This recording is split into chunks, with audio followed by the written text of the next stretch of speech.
Hello everyone, আসসালামু আলাইকুম। আশা করি সবাই ভালো আছেন। বন্ধুরা, আজকের ভিডিওতে আমরা একটা ইন্টারেস্টিং ব্যাপার শেয়ার করব।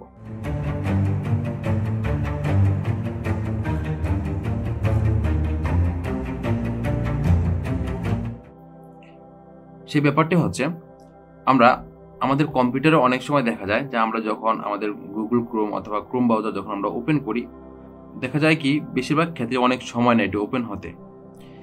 এখন কথা হচ্ছে যে আপনার কম্পিউটার অন্যান্য দিক সব দিকে ফাস্ট রয়েছে, বাট আপনি যখন গুগল ক্রোমটা ওপেন করতেছেন সেই ক্ষেত্রে কিন্তু আপনার গুগল ক্রোমটা ওপেন হতে একটু সময় নিচ্ছে। তো এটা কেন হচ্ছে সেটা নিয়ে আমরা আজকে বিস্তারিত আলোচনা করব।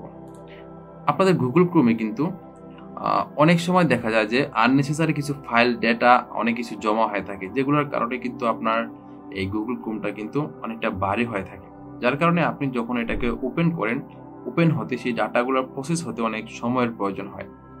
তাছাড়া আপনি আপনার কম্পিউটারে বেশিরভাগ ক্ষেত্রে দেখা যায় অনেকে অনেক প্রয়োজনে আপনারা এক্সটেনশন অ্যাড করে থাকেন, এবং সেইগুলো যদি প্রচুর পরিমাণে হয় তাহলে কিন্তু এই সমস্যাটা দেখা দিতে পারে। তো আপনি আপনার গুগল এক্সটেনশনগুলো চেক করে নেবেন যে আপনার এখানে অতিরিক্ত কোনো এক্সটেনশন অ্যাড আছে কিনা, অর্থাৎ যেগুলো আপনার অপ্রয়োজনীয়। তা আপনারা এই মোর টুলসে চলে যাবেন। মোর টুলসে যাওয়ার পরে আপনারা এক্সটেনশন নামে যে একটা অপশন রয়েছে, আপনারা এখানে ক্লিক করে দিবেন। ক্লিক করার পরে দেখতে পাবেন যে এখানে যেই এক্সটেনশনগুলো আপনারা অ্যাড করেছেন গুগল ক্রোমে, সেগুলো কিন্তু এখানে শো করবে। তো আমাদের এখানে দেখা যাচ্ছে যেহেতু মাত্র 3টা এক্সটেনশন অ্যাড করা আছে, সেহেতু এটা কোনো তেমন সমস্যা হওয়ার কথা না। যেহেতু আমার এখানে শুধুমাত্র 3টা, এখানে আরো অনেক থাকতো, আর অধিক পরিমাণে এক্সটেনশন অ্যাড থাকতো, তাহলে বুঝতাম যে এই এক্সটেনশনের কারণে হয়তো বা এটা স্লো হয়ে গেছে। তো আমরা এখান থেকে ব্যাগে চলে যাব। তো আমরা যাবো এখন দেখবো যে আমাদের আননেসেসারি কিছু ফাইল অথবা ডেটাগুলো এখানে জমা আছে কিনা। অর্থাৎ এটা যদি আমরা ক্লিয়ার করে রাখি তাহলে কিন্তু আমাদের গুগল ক্রোমটা অর্থাৎ এই ব্রাউজারটা কিন্তু আরো স্পিড কাজ করবে। তা আমরা আবারও এই 3 ডটে চলে যাব। 3 ডটে যাওয়ার পরে নিচে চলে আসবো, আমরা মোর টুলসে চলে যাব। মোর টুলসে আসার পরে আমরা বাম পাশে যখন আরো একটি নিউ উইন্ডো শো করেছে, সেখানে আমরা নিচে দিয়ে খেয়াল করে দেখতে পাবো যে ক্লিয়ার ব্রাউজিং ডাটা নামে একটা অপশন রয়েছে। অর্থাৎ এটা দেওয়ার মাধ্যমে কিন্তু আপনি যে আপনার আননেসেসারি যে ডাটাগুলো রয়েছে, সেই ডাটাগুলো আপনি এখান থেকে ক্লিয়ার করে দিতে পারবেন, অর্থাৎ ডিলিট করে দিতে পারবেন। তো আমরা এখান থেকে ক্লিয়ার ব্রাউজিং ডাটাতে ক্লিক করব। ক্লিক করার পরে আমাদের এখানে এরকম একটা অপশন শো করবে। এখান থেকে আপনি চাইলে কিন্তু আপনি এই প্রথমে যে বেসিক অপশনটা রয়েছে, আপনার বেসিকে ক্লিক করে আমাদের বেসিক যেই ডাটাগুলো রয়েছে আমরা এগুলো প্রথমে ডিলিট করে দেব। তো এখান থেকে আপনি চাইলে যে টাইম রেঞ্জ লেখা আছে যে লাস্ট আওয়ার, অর্থাৎ আপনার বর্তমান টাইমের পূর্বের 1 ঘন্টা পর্যন্ত আপনি ডাটাগুলো এখান থেকে ডিলিট করতে পারবেন।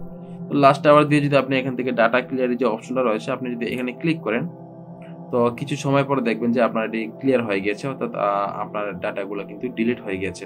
অর্থাৎ এটি কিন্তু লাস্ট 1 আওয়ার ডিলিট হয়ে গেল। তো ওকে গট ইট, অর্থাৎ আপনি করে দিলেন। এটাকে এভাবে আপনি ক্লিয়ার করতে পারবেন। তারপরে কিন্তু আপনার টোটাল কাজটি কিন্তু সম্পূর্ণ হয়নি। তো আপনি আপনার আরো পূর্বের যে ডাটাগুলো রয়েছে সেগুলো যদি আপনি ডিলিট করে দেন, তাহলে আপনার ব্রাউজারটি আরো স্মুথলি কাজ করতে পারবে। তো এই দেখতে পাচ্ছেন ক্লিয়ার ব্রাউজিং ডাটা, অর্থাৎ আমরা এই অপশনে আবার চলে যাব। যাওয়ার পরে আমরা যদি এখান থেকে দেখতে পাচ্ছেন যে অনেকগুলো অপশন রয়েছে লাস্ট 24 আওয়ার, অর্থাৎ আপনি এখন বর্তমান সময়ের পূর্বের 24 ঘন্টা পর্যন্ত যে ডাটাগুলো ব্রাউজ করেছেন সেগুলো কিন্তু এখানে জমা আছে, অর্থাৎ আপনি চাইলে সেগুলো এখান থেকে ডিলিট করতে পারেন।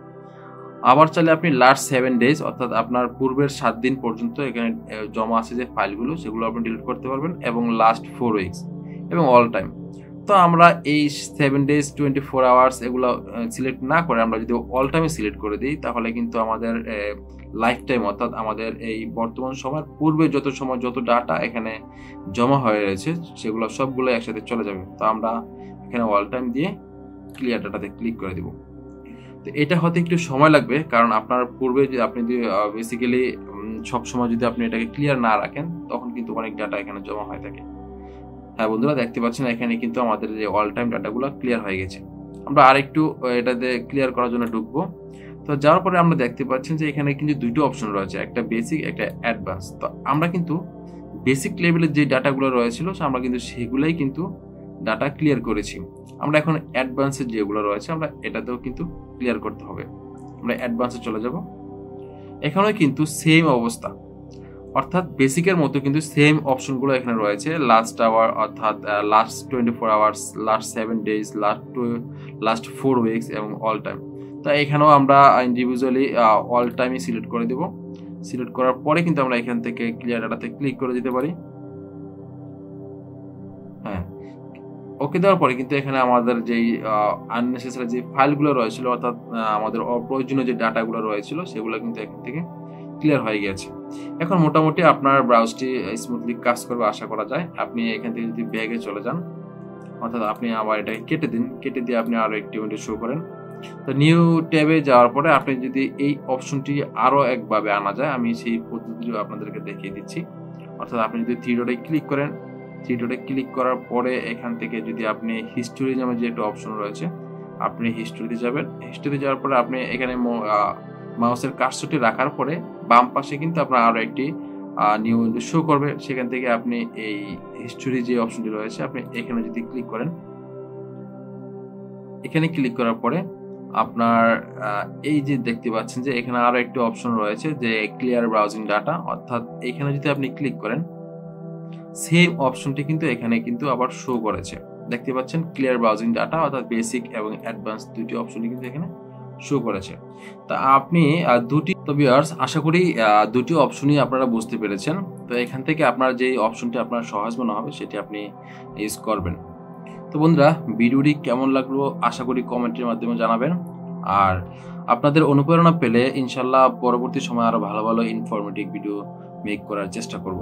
তো ভিউয়ার্স, ছোট্ট একটি রিকোয়েস্ট থাকবে, সেটি হচ্ছে যারা আমার চ্যানেলটিতে নতুন তারা অবশ্যই আমার চ্যানেলটি সাবস্ক্রাইব করে আমাদের সাথে যুক্ত থাকুন এবং বেল আইকনটি হিট করে দিন যেন পরবর্তী আপডেটটি আপনি সবার আগে পেয়ে যান। দেখা হচ্ছে পরবর্তী কোনো ভিডিওতে। তার আগে আপনাদের সুস্থতা কামনা করছি। ভালো থাকবেন। আল্লাহ হাফেজ।